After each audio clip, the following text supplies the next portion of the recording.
যে বান্দাবান্দি কঠিন পরিস্থিতিতে পড়েও রবের উপর বিশ্বাস রাখে, তাকে তিনি এমনভাবে এমন কিছু মজেজা ঘটান, সেই বান্দাবান্দি তখন তার রবের প্রতি শুকরিয়া আদায় করে। আল্লাহ তো তোমার থেকে বিশ্বাস সবর চান। যখন তুমি সবর করো এবং আল্লাহর পরীক্ষাকে মেনে নাও, তখন তিনি রাজি হয়ে যান, খুশি হয়ে যান।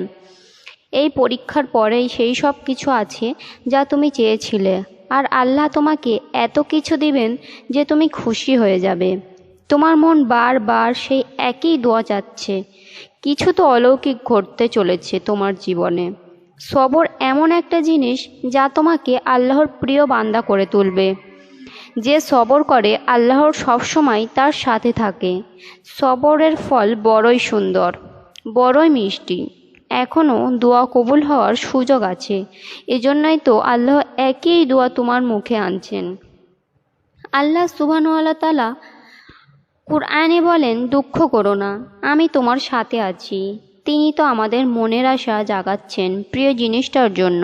তবে তিনিই তো দিতে পারেন, তিনিই দেওয়ার ক্ষমতা রাখেন। আর আমরা দোয়া কবুল হতে দেরি হলে তার কাছে কতই না অভিযোগ করি। দোয়া করুন তার কাছে, যিনি তোমার চাওয়া বা প্রিয় জিনিস না দিলে তার চেয়ে ভালো কিছু তোমাকে দেন। আল্লাহর জিকির করো, বেশি বেশি ইস্তেগফার পড়ো, কলেমা পড়ো, দেখবে তোমার মনে শান্তি বিরাজ করবে। এক ভাই লিখেছেন, আপু, আমি আমার প্রিয় মানুষটাকে অনেক ভালোবাসি। তার জন্য আমি 5 ওয়াক্ত নামাজ পড়ি, সকল হারাম কাজ ছেড়ে দিয়েছি।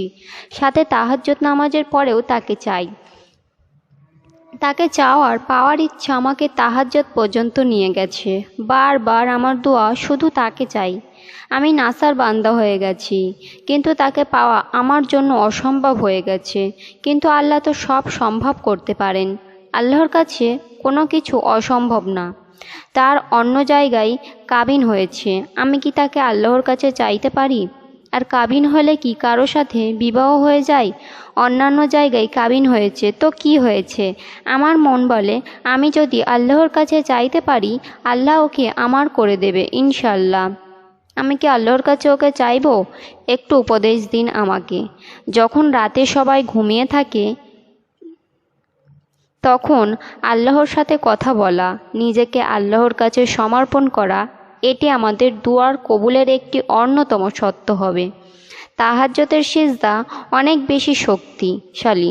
তাহাজ্জুদের মাধ্যমে তুমি আল্লাহর আরও নিকটে পৌঁছাতে পারো, কারণ আল্লাহ তখন তোমার খুবই নিকটে থাকে। আল্লাহ তোমাকে তাহাজ্জুদ নামাজ পর্যন্ত আসার তৌফিক দান করেছেন। রব কারো দোয়া ফিরিয়ে দেয় না। তিনি তো বলেছেন, আমি বান্দার খালি হাত ফিরিয়ে দিতে লজ্জাবোধ করি। সঠিক সময় আসলে তিনি তোমার জন্য উত্তম জিনিসটাই দেবেন। আল্লাহ জানেন তুমি কতটা যন্ত্রণায় আছো। তোমার কষ্টগুলো তিনি অনুভব করেন, বোঝেন। তুমি শুধু আল্লাহর উপর বিশ্বাস রাখো, ভরসা করো যে তিনি তোমার চাওয়াগুলিকে পূরণ করবেন। কারণ তুমি আল্লাহর প্রতি যেমন ধারণা করবে, তিনি তোমার প্রতি সেরকম ধারণা করবেন। যেমন ইউনূস আলাইহিস সালামকে মাছে খেয়ে ফেলেছিল, তাকে আমার আল্লাহ মাছের পেট থেকে বাইরে বার করেছেন। ইউসুফ আলাইহিস সালামকে তার ভাইয়েরা অন্ধকার কূপে নিক্ষেপ করেছিল, আল্লাহ তাকে বাঁচিয়েছেন। তাওয়াক্কুল রাখো সেই আল্লাহর উপর, যিনি অসম্ভবকে সম্ভবে পরিণত করতে পারেন। তিনি এই সমগ্র দুনিয়ার মালিক, বাদশার বাদশা, তার উপরে কেউ নেই। তিনি তোমার জন্য যেটা কল্যাণকর সেটাই তোমাকে দেবেন। তোমার মনকে তিনি এমনভাবে নরম করে দেবেন যে তোমার কোনো কষ্টই থাকবে না। ইব্রাহিম শেখ ভাইয়া কমেন্ট করেছেন, আসসালামু আলাইকুম আপু, আমার জন্য দোয়া করবেন, আমি যেন আমার ভালোবাসার মানুষটিকে পাই। ভাইয়া, তোমার জন্য অনেক অনেক দোয়া করি, আল্লাহ যেন তোমার সব মনের আশা পূরণ করে। এমডি রমজান ভাইয়া কমেন্ট করেছেন, আমি একজনকে বেশি ভালোবাসি, সে আমাকে কাঁদিয়ে চলে গেছে, আমি তাকে এখনও ভুলতে পারিনি। এই ভাইয়ার জন্য অনেক দোয়া রইল ও ভালোবাসা।